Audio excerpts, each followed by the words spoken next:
Friends, आज ये समझते हैं कि what is capex in accounting and how it is treated in accounting. Capex is a short form of capital expenditure.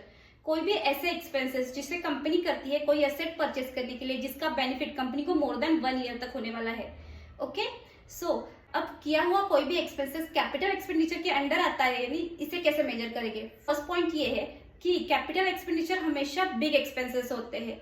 Second point ये है कि कैपिटल एक्सपेंडिचर करके जो भी हम असेट परचेस करते हैं उसकी लाइफ जो होती है वो मोर देन 1 ईयर तक होती है।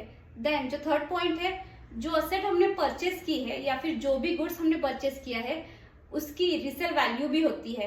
एंड जो फोर्थ पॉइंट है, इस असेट को हम अपनी बैलेंस शीट में या फिर इस खर्चे को हम अपनी बैलेंस शीट में एज एन असेट दिखाते हैं।